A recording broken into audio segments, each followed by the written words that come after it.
it low, girl. Drop it low, girl. Drop it. Hey YouTube, it's my first upload for Push and Polish Nails. Hope you like it.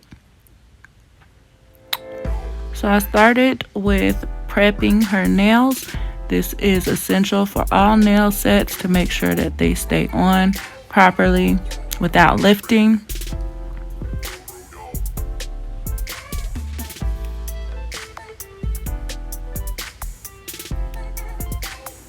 And now you'll see me use my favorite cuticle bit to just clean those cuticles up after I push them back. This is just going to assure that there is no dry skin on the nail. Excuse my fingers, you guys. I spilled a whole bunch of glue on my fingers and I can't get it off.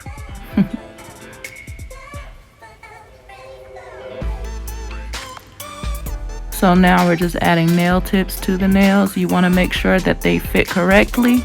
You want to measure them from sidewall to sidewall. And then I'm just going to go ahead and begin to shape my nail. These tips were already pre-shaped, so the only thing I needed to do was file the free edge. And here I go. I'm blending my nail tip into the natural nail. I'm just using my file on the low 4 setting. And we're dehydrating and priming. I use OPI Bond-Aid to dehydrate and Young Nails Protein Bond to prime the nail with. You want to make sure you cover the whole entire nail plate and don't douse them. Just give them just enough time to dry. And then I'm just going to start with my acrylic application. So I'll let you guys just watch this part, and then I will explain what I'm doing after. This set was a winter freestyle, so you guys will get to see me do everything all the way down to adding her stones.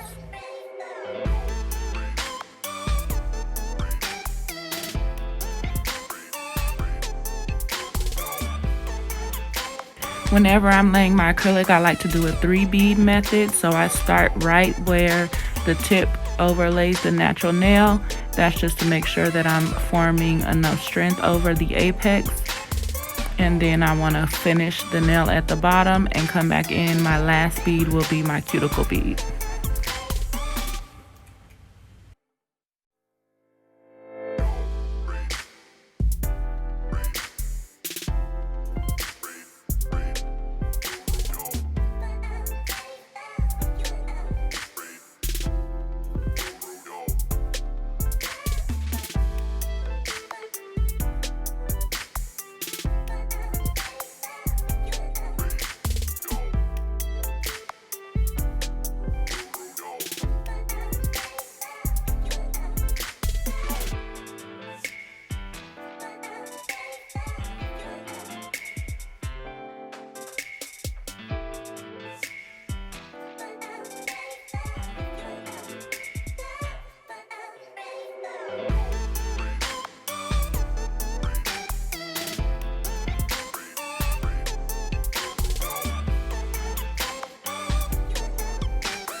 Next, I'm just going to push the acrylic away from the skin and begin to file and shape the nails.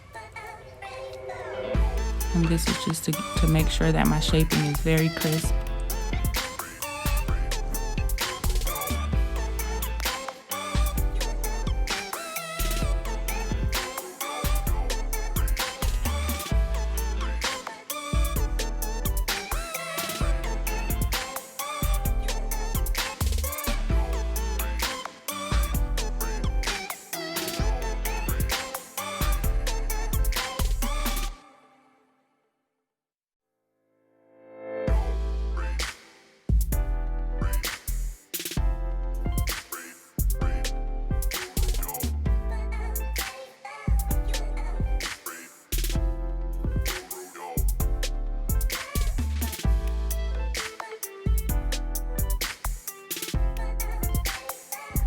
And I'm going to take my cuticle bit once again, and I'm going to clean up those cuticles. That's just to make sure that I don't have any small amounts of acrylic on my cuticle area. If you do, it will definitely cause separation and lifting as the nails begin to grow out. So you'll have your client coming back with their nails lifting. Next, I'm just going to file and smooth the nails with my E-file. Whenever I do that, I like to use a medium or fine bit carbide band. I'm using a fine bit on hers. What I find is that if you use the sanding bits, you normally have to do a lot of buffing to get the lines out of the nail. If you use a medium or a fine bit, then you won't have to worry about the ridges in the nails and you won't have to do as much buffing. So I just come up the right side of the nail, go back into the cuticle area. Over the nail plate, I file horizontally to make sure that my shape is very neat. And then on the free edge, I file vertically, and that just helps me because when the nails are long, it's harder to hold the drill straight across the nail.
And now I'm just gonna buff those nails to get them really smooth so that I can apply my polish.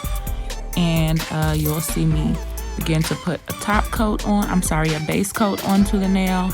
And then after I do my base coat, I'll add polish onto the clear nails because it's the polish that I want as the background for the design.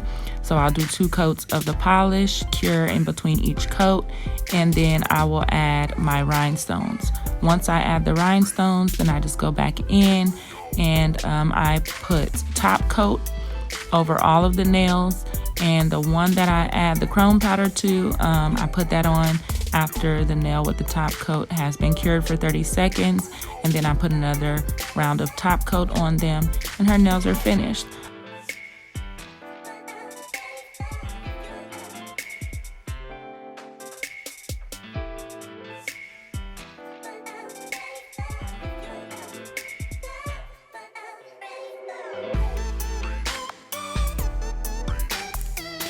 So this is what her nails look like before I apply the polish and the gems.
And now I've applied my cuticle oil to restore the moisture back into her nails, and this is what the finished product of her nails look like.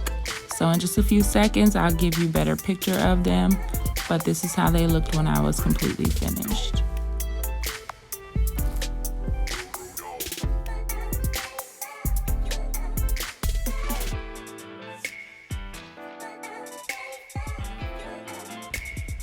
Thank you guys for tuning in. Subscribe to my channel to see more.